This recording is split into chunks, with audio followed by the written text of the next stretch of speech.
Good morning. Early morning briefing. We'll see how this goes. You guys can give feedback on the time of day. Okay. I have several announcements for you today. To begin, I know many of you and the American people are interested in the news coming from Johnson & Johnson's trial data. The president is encouraged by positive data on a potential new vaccine. He also knows that this is just new data, and now is the time for the FDA to do its job of evaluating the safety and efficacy of the vaccine. In the meantime, he continues to urge all Americans to mask up and follow public health guidelines until it's their turn to get vaccinated. Now, I know there may be a lot of questions you have for us about the trial data or Johnson & Johnson. I'm here to tell you that I'm not going to get ahead of the experts who you will all get to hear from in the next hour in our public health briefing from the COVID response team. They will discuss this more with you and what everything means then. At Wednesday's briefing, I also shared some of the engagement and outreach the White House is doing to move forward the American Rescue Plan. From the President and the Vice President on down, that work has continued and accelerated. Yesterday, senior staff spoke again to governors about the challenges they are facing and the importance of relief. Today, National Economic Council Deputy Director David Kamen will meet with the Council of State Governments. The Office of Public Engagement will also brief Black civic groups, anti-hunger and nutrition advocates, and key progressive groups and invite their feedback. These conversations are, of course, critical to building support and moving the president's bill forward. But we also saw evidence this week that the American people overwhelmingly want their elected leaders to work with the president to confront the pandemic and and put people back to work. According to a Monmouth poll released Wednesday, 71% of the American people want Republicans in Congress to work with President Biden. That number is up nearly 10 points from right after the election, meaning the trend of support for working in a bipartisan manner with the president is only growing. Finally, the president is committed to getting relief to working families. Hence, he is also meeting this morning with his members of his economic team, with the Vice President and Treasury Secretary Janet Yellen for a briefing on the cost of inaction and the impact of a delay in moving forward with a relief package. Millions of Americans don't have enough food to eat, and millions more have lost their jobs. But interest rates are at historic lows, and that means it's the right time to make smart investments.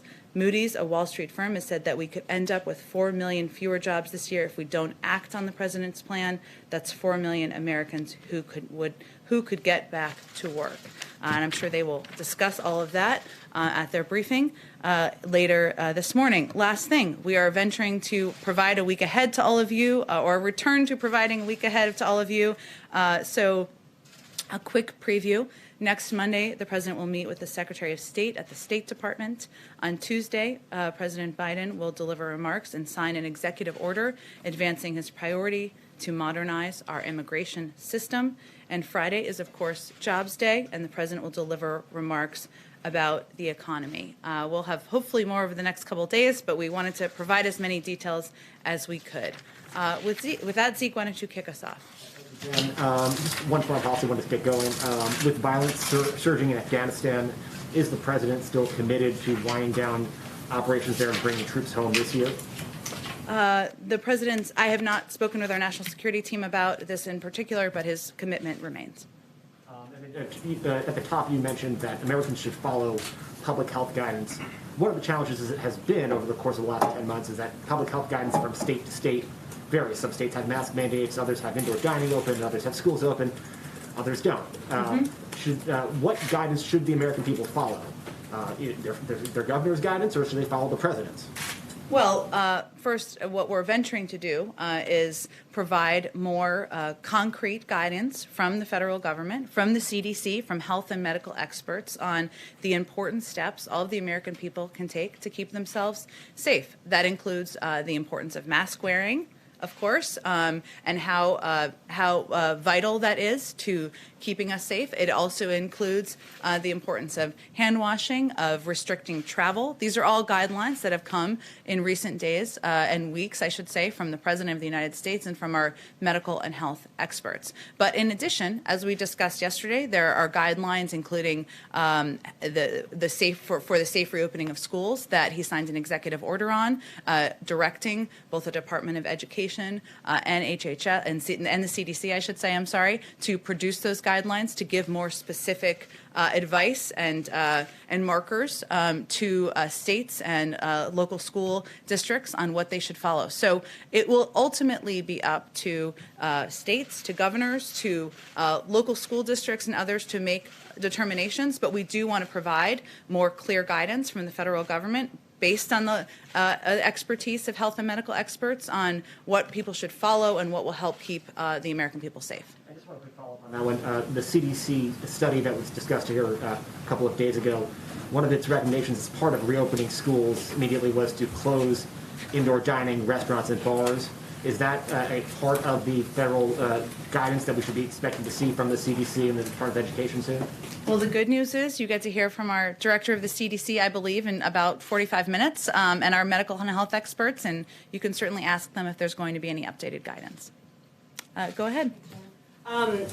Dr. Fauci says the U.S. may not be able to meet that goal of reopening most K-8 schools in 100 days because of the trajectory of the pandemic. Given that, is the president going to adjust his goal of trying to get all these schools reopened in 100 days?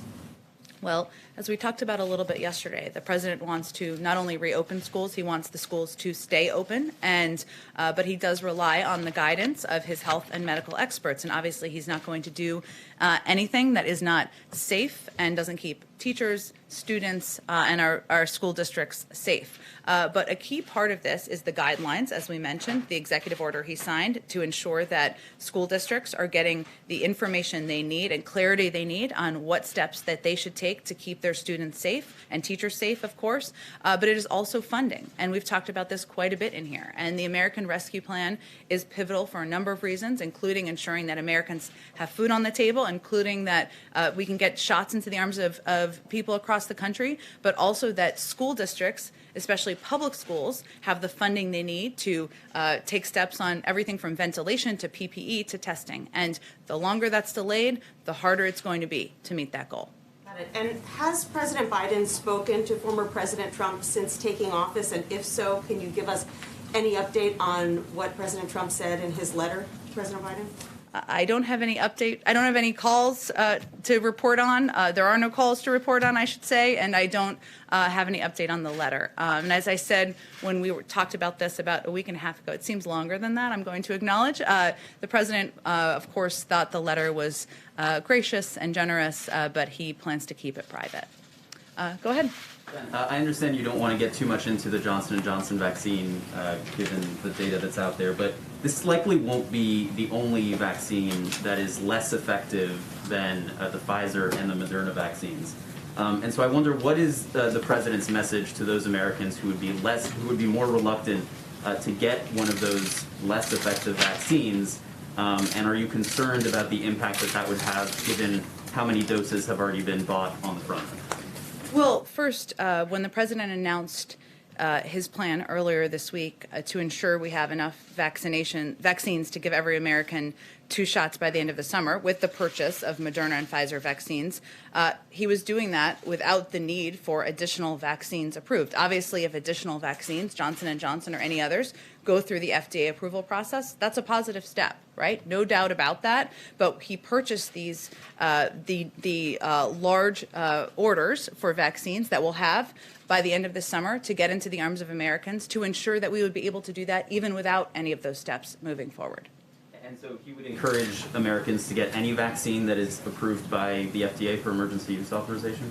Well, again, we're not going to get ahead of the FDA. I'm not suggesting you're asking that, but we'll rely on our health and medical experts to advise if there are additional vaccines, if and when, I'll be optimistic, that are approved by the FDA and how that will impact our vaccine distribution plan. And secondly, on the coronavirus relief bill, in his first month in office, President Obama traveled to a number of key states to drum up support for the Recovery Act.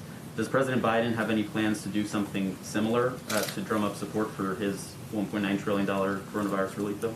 Well, Vice President Biden also traveled to a number of states to drum up support for the American Recovery Act at the time. And obviously, we weren't dealing with a pandemic, so the circumstances were quite different. But he fully recognizes, as do we, the importance of speaking directly to the American people about the components of this package, whether it's the importance of funding to get schools open or get vaccines in the arms of Americans, or just ensure that people know they can put food on the table. And so we're having to take a number of creative steps to do that, whether that's direct television or local media, or from the president, the vice president, and others. We're doing that, whether it is engaging with governors and local elected officials to ensure that we're answering all of the questions they have and that they can convey to the public. So we're taking a number of creative steps, a little outside of the box. Certainly his preference would be to get on a plane and fly around the country, but that's not the step we're planning currently. As a candidate, President Biden did travel a fair amount, especially in the final weeks of the campaign.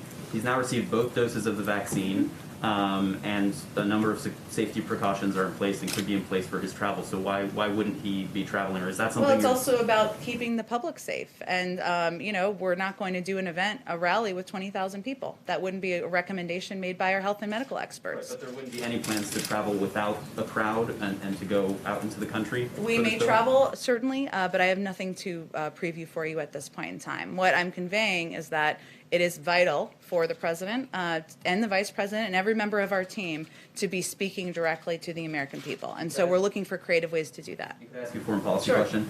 After Alexei Navalny was poisoned last summer, then candidate Biden said there was no doubt that the Kremlin was responsible for his poisoning, and he vowed to, quote, hold the Putin regime accountable. This week you told us that the president conveyed his concerns to President Putin, but he hasn't yet taken any action to hold Russia accountable. So I wonder, does President Biden hold President Putin directly responsible for the poisoning of Alexei Navalny? And if so, why hasn't he yet taken sanctions action to punish Russia for its actions? Well, first, the president spoke with President Putin earlier this week, as you know, and he did not hold back in his concerns about a number of the actions of the Kremlin and of the Russian government. But there is a review underway that we have spoken about a bit in here by our national security team, and we'll let that review carry forward. That includes the SolarWinds breach. It includes the poisoning of Alexei Navalny. It includes I'm kind of losing my thought here, but it includes a number of steps, a number of concerning actions they've taken. We want that review to carry forward and to be completed, and the president always reserves the right to respond in the manner of his choosing and at the time of his choosing. Does he hold President Putin responsible for the attempted assassination of Alexei Navalny? We're going to let the review carry forward, and then I'm sure we'll have more to say about it at that point in time. Go ahead. Thank you, Jen. The New York Attorney General released a report yesterday saying that the state had undercounted the number of COVID deaths by as much as 50% in nursing homes. Would President Biden support a federal investigation into what happened in Governor Andrew Cuomo's role? I've seen those reports. I would say any investigation, I would point you to the Department of Justice. Does the White House think that it should be looked into further? Again, any investigation would be led by the Department of Justice. We're in a new age. They're independent, and they will determine what paths they take moving forward. Okay. On immigration, I know you said yesterday that it was never 100% that today was going to be Immigration Day, that it was just an early draft and things changed. But can you help us understand what exactly changed and why it's taking a little bit longer for these executive orders and actions on immigration to execute? Sure. It's of course been widely reported that the president is planning to announce his task force, or now plans to announce his launch of a task force on reunifying families and children, something that is he's personally committed to, his wife, Dr. Biden, is personally committed to and invested in, and he will plan to make that announcement next Tuesday. The task force will be led by Secretary of Homeland Security once he's confirmed, Ali Mayorkas, and we had planned to sign that executive order today. or at the end of this week, I should say. Early plans sometimes do change, and that was a draft plan, which those change many times, I can assure you, from sitting through many scheduling meetings. But we had planned to do it this week because we'd hoped that Ali Mayorkas would be confirmed by the end of this week. But because of the filibuster of his nomination, we expect him to be confirmed on Monday evening, and therefore the president will sign it on Tuesday, and then Secretary Mayorkas will be overseeing that moving forward. Okay, one more question, a foreign one. Can you give us just a little bit more of a timeline in terms of how much longer you think it will take for the White House to engage with Iran on its nuclear program? Because you had one of Iran's top diplomats saying yesterday that it believes the window is closing. Well, I'm not going to give a timeline on it. Obviously, it requires Iran complying with the requirements of the nuclear deal. We've said previously, but I will reiterate here, that the president also sees it as an opportunity to build on the plan from there, and I apologize, I just want to make sure I give you the exact language. He believes that through follow-on diplomacy, the U.S. should seek to lengthen and strengthen these nuclear constraints and address other issues of concern, including Iran's ballistic missiles program and its regional activity. But again, Iran must resume compliance with the significant nuclear constraints under the deal. Now, he's also talked about, and thematically we've talked about, how working with our partners and allies, including the Europeans, members of the P5+1, is pivotal to any engagement moving forward, of course, including on what the future of the Iran nuclear deal is. Go ahead. Thank you, Jen. Just a follow-up on Iran. Would the president consider meeting with his Iranian counterpart, Hossein Rouhani, and maybe following President Obama's example, for a starter, have a telephone conversation with him? I think we're getting a little bit ahead of where we are in the process. Again, the first step here is for Iran to comply with the significant nuclear constraints under the deal. But I am certain we will continue to discuss this issue in here and at the State Department and other parts of government. Go ahead. In the wake Steve of- Holland. Oh, hi. I didn't even recognize you with your mask for a second. Just to follow up on Jeremy's question, Yes. did President Biden specifically call on President Putin to release Alexei Navalny? Yes, as we have publicly, as our team has repeatedly called for through the course of the last several weeks. In terms of the specifics of the conversation, I don't have any more details for you on that. We don't know what Putin said, or did he make any promises? I don't have anything to read out on President Putin's comments, no. In the wake of the GameStop trading incident, is there a public role the White House can play in educating people about the dangers of this type trading? Well, Steve, I know the SEC issued a new statement earlier this morning, or just before I came out here, and I'd certainly point you to that and others to that. And we, of course, respect the role of regulatory agencies. They are closely monitoring the situation, but it's under their purview at this point in time. And I guess part of our education can be conveying to people that the SEC is the regulatory body that would oversee this and can speak to it further. Go ahead. Thanks, Jen.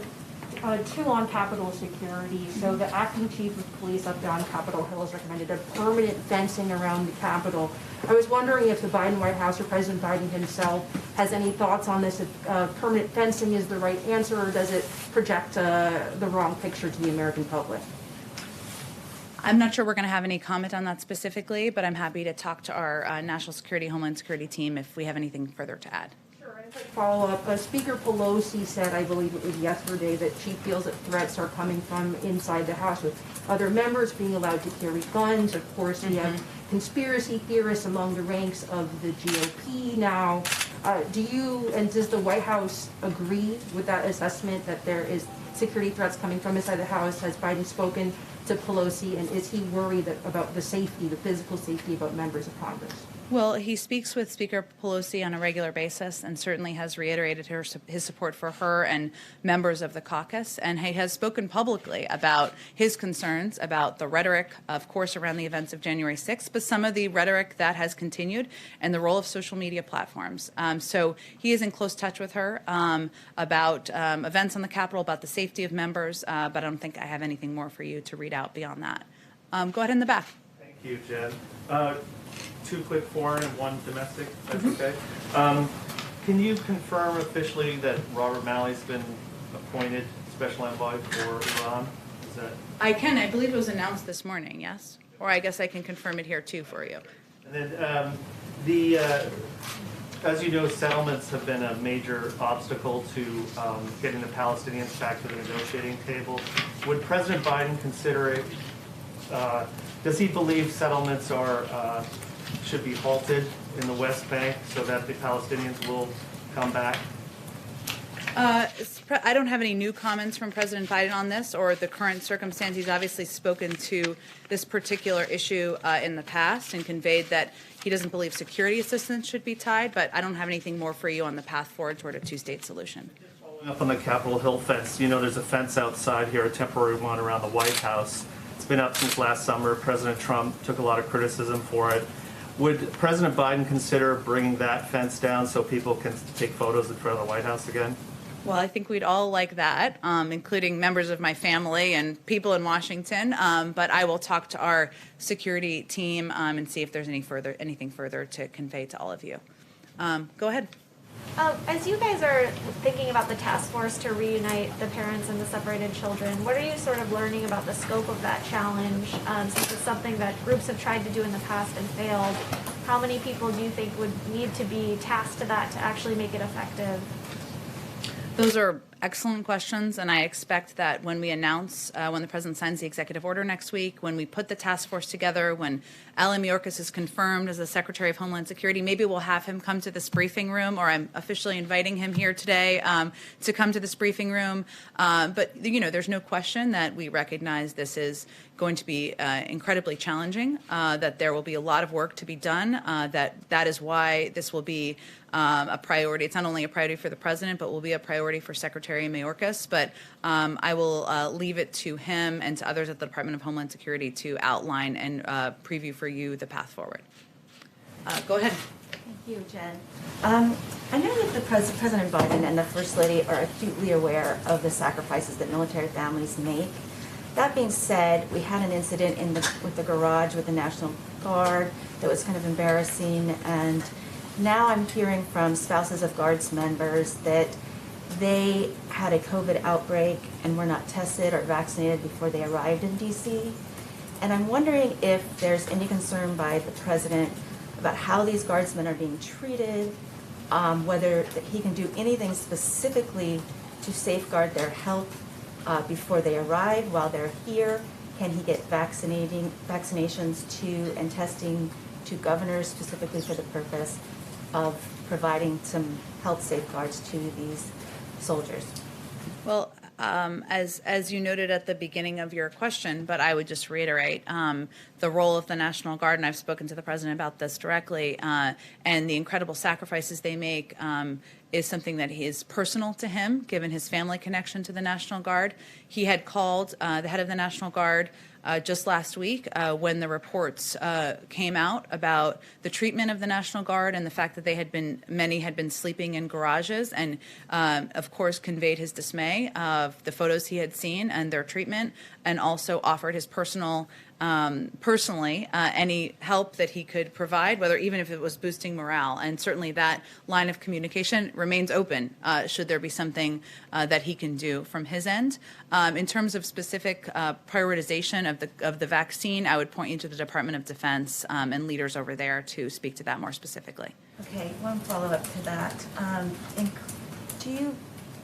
On the question of Nancy Pelosi, Speaker Pelosi's concern about the enemy within, has the President been briefed on such a threat? And does he agree that the National Guard should be here until mid-March during the impeachment trial?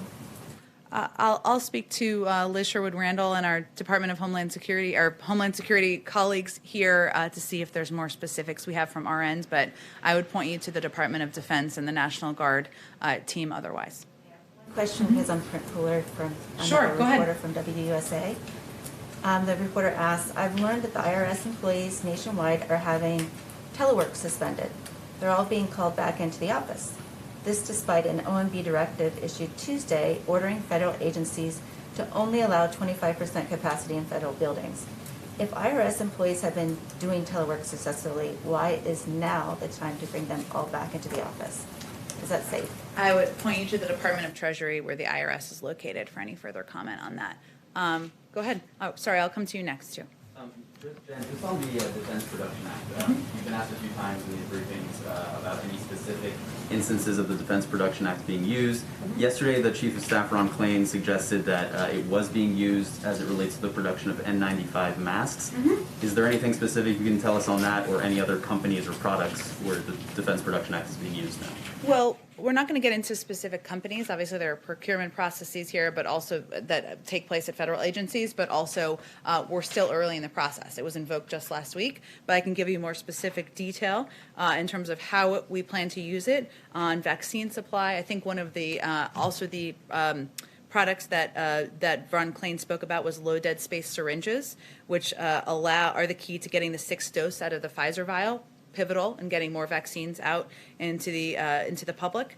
N95 masks, isolation gowns, nitro gloves, again, safety and keeping people safe from infection, pipette tips and high absorbency foam swabs for testing, and then lipid nanoparticles, which are key to the mRNA vaccine, and bioreactor bags, which is what the vaccine is mass produced in. So as you can tell, a lot of this is materials that will help ensure that the vaccine can be used by vaccinators and transported in some cases to vaccine locations.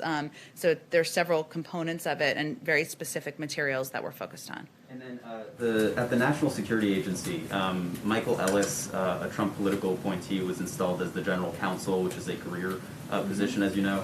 Are you guys considering reviewing that decision or attempting to remove Michael Ellis from his position as general counsel of the NSA?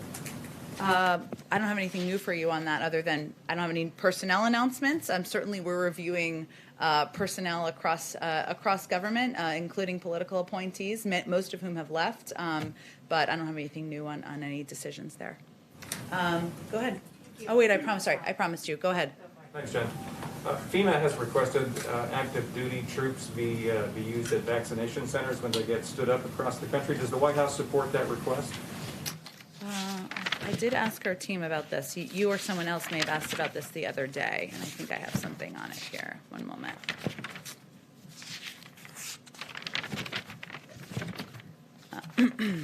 Thanks for your patience. Lots to say about COVID, no doubt about it.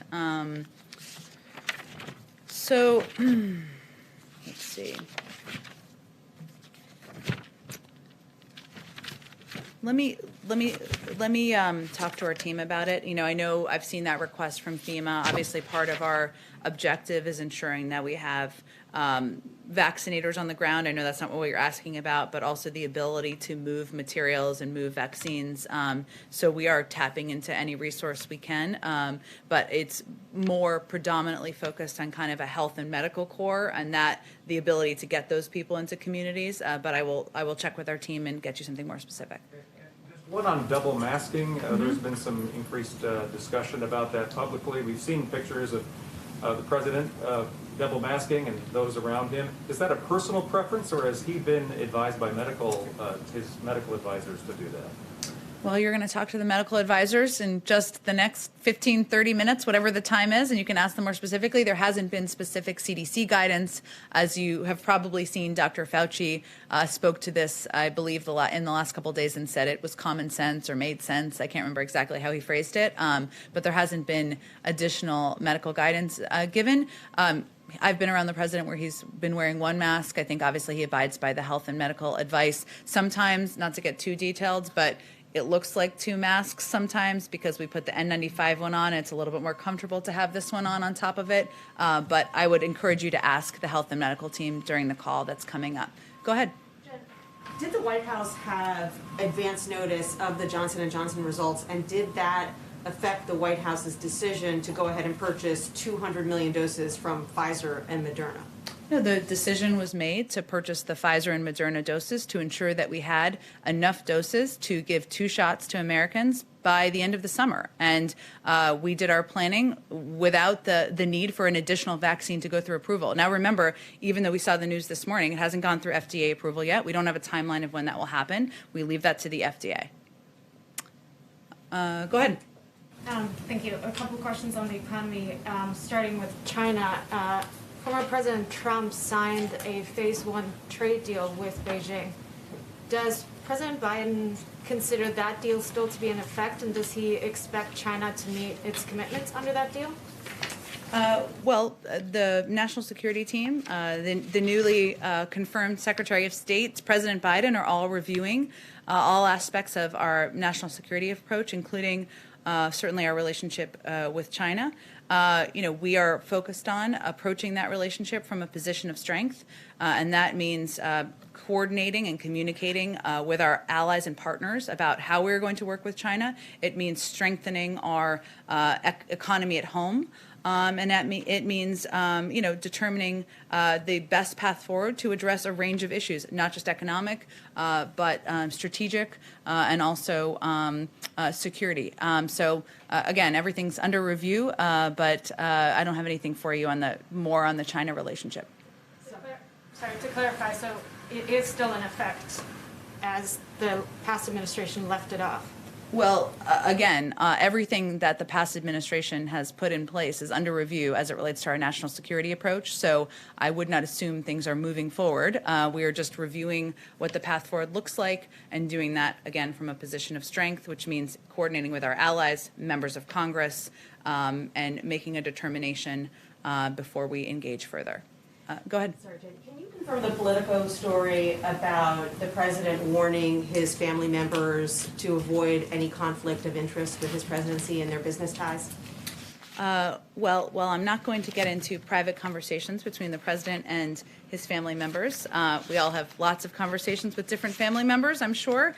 The president is committed to ensuring we have the most ethically vigorous administration in history, and that includes restrictions on how his image can be used, and that is something that he's conveyed publicly and privately as well. So let me just reiterate the policy for all of you, which is, I think, maybe your next question, or I'll just reiterate it proactively. It's the White House's policy that the president's name should not be used in connection with any commercial activities to suggest or in any way that could reasonably be understood to imply his endorsement or support. He's issued the farthest-reaching executive order with respect to the ethical commitments required of his appointees ever, and is very proud of it.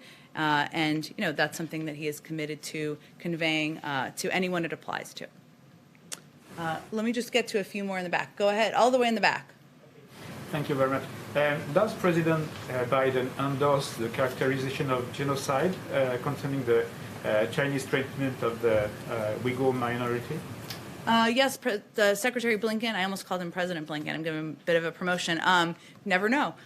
He spoke about that during his confirmation hearing, so I would certainly point you to those comments. President Biden. He was speaking on behalf of the U.S. government. Did you have a question right there? Go ahead. The governor of Puerto Rico said last week he was in touch with the White House about releasing remaining disaster relief funds held up by the previous administration. Do you have an update on that? I don't, but I will venture to talk to our team about what the status of relief funds is for Puerto Rico. One other question. Is the White House tracking the confirmed cases of the South African strain that have been found in South Carolina? Have you been in touch with local officials there? Certainly our health and medical team have been, and again, they'll speak to it at their briefing that's coming up at 11 a.m. I encourage you to join that. But as we see reports, our team has been monitoring variants as there have been developments around the world and the potential for them to travel here. It reiterates or reemphasizes, I should say, the importance of getting vaccines into the arms of Americans, something that our health team has said will make people safer, and also reiterates the need for getting the American Rescue Plan passed so that we can ensure we can expedite that effort. Go ahead. Thanks, Jen. Just two quick questions. One following up on the political question. To that degree, is the White House going to make a commitment one way or the other that members of Biden's family is not going to serve in the administration? We've made that commitment, so that continues to be the commitment.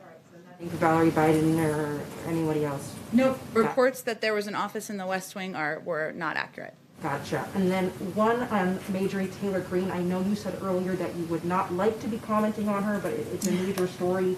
Does the White House have any concerns about a QAnon supporter, someone with a history of racist? Now we're seeing anti-Semitic comments, harassing school shooting survivor families, serving on House committees. Well, I think the reason I conveyed that is because we don't want to elevate conspiracy theories further in the briefing room. So I'm going to I'm going to leave it at that, and we'll leave decisions about committees to members of Congress, and we've certainly seen Speaker Pelosi speak to that. Go ahead. Thank you. 24 Republican senators sent a letter to President Biden yesterday requesting a meeting after some of the executive orders and actions targeting the domestic energy sector. Is that a meeting that President Biden will take? Well, President Biden is committed to, and this you can see this through his actions, working and engaging with Democrats and Republicans to address the crises we're facing, including climate, which is one of the crises that he's identified. We don't have no plans for a meeting of that kind that I can read out for you at this point in time. Sounds like a lot of people to be in a meeting during COVID too, but he is certainly engaged on an individual basis with leaders in the Senate, members of Democratic and Republican senators, and they can certainly raise any concerns they have through that means. And one more question, and apologies if you answered this in response to Steve's question, but I just want to be clear here. Do you anticipate President Biden to address the GameStop controversy when he meets with his economic team a little bit later this morning? No. Do I anticipate him addressing it publicly, you mean? No, just talking about it with his economic team. Well, the focus of the meeting is about the recovery plan, about the status of the economic recovery, about obviously the data that we saw yesterday. I'm sure they'll cover a range of topics during that meeting, but that's not the focus. I know it's a big story, but it doesn't, obviously our focus and our big story is getting the American people back to work. Go ahead. I know hundreds of White House staffers now have been vaccinated for the coronavirus. Any specific updates in terms of who that is, who's being covered by that, and then also more broadly, because of that, does that give the White House sort of, is that a model for the rest of the country's schools, for instance? Should every teacher be vaccinated in the next 90 days so that the president can meet his commitments to opening schools? Sure. Well, on the first, I think we announced a couple of weeks ago that about 36 members of the senior White House staff, including members of the cabinet, national security officials, had received their first dose, which means right around now a number of people will be receiving their second dose. We are also, as you noted, had released a couple of days ago that the objective and the plan of the White House Medical Unit was to vaccinate hundreds of additional staffers to create a COVID-safe environment here. As you know, there has been the president has, and our team, I should say, has spoken about the prioritization, of course, of teachers and educators and child care providers. We'd certainly defer to CDC on what that should look like, and they may speak to that on this 11 a.m. call as well, but I'm not going to get ahead of their outlines or prioritization or specifics. And just one more on GameStop, not to belabor the point, but I love the effort. You guys are trying so hard on this. what is the broader message to the American public and people around the world that, in large cases, individual investors acting collectively against large financial institutions are shut down pretty much overnight, while the big banks and financial institutions responsible for the 2008 housing crisis got a get out of jail free card? Well, the message is that the U.S. government is starting to work how it should. The SEC is a regulatory agency that oversees and monitors developments along these lines. It is currently in their purview. They've put out several statements this week. We will certainly defer to them on that, and I'd point you to them for further questions. Go ahead in the back. Thank you. Jen, can we expect to see the president in this briefing room anytime soon? Mm-hmm. Are you eager to see him? Is that what you're saying? Sure. The president took questions earlier this week when he did an event, and we certainly are going to look for opportunities to continue to do that. The location of where the questions will take place, I don't think I have anything further, but we'll look for additional opportunities for him to take additional questions from all of you. Go ahead. Thank you, Jen. What does President Biden make of reports that Senate Democrats, including Bernie Sanders, who will chair the Budget Committee, which is chairing the Budget Committee, are planning to expand the use of the budget reconciliation process for legislation that's not revenue, does not directly impact federal revenue, like the $15 minimum wage? Is that something that President Biden is okay with? Well, the president is going to leave it to Congress to determine the parliamentary process for moving legislation forward, as should be the case. I think it's obviously been broadly reported that there is consideration on the American Rescue Plan of what the path forward will look like and how to expedite moving that forward. And there's an urgency, and we certainly feel that. But our view is that this bill should be bipartisan. 74% of the public support it, and we want to work with Republicans on fighting COVID and putting the American people back to work. But as we work on this bill, if we are going to, our priority is on getting it through and not on the focus on what the parliamentary process is. What is his message to progressives who are arguing that the 1.9 trillion relief package should be the floor and not the ceiling? And would President Biden consider pushing a relief bill that is more than $2 million? What about the idea of reoccurring stimulus checks that some progressives are advocating for? Well, we've seen those reports, and obviously he's had conversations, as our team has, with members of the Progressive Caucus and other progressive members of Congress. And as I've said in here many times before, I mean, part of this process is that the president laid out his vision. He is getting feedback.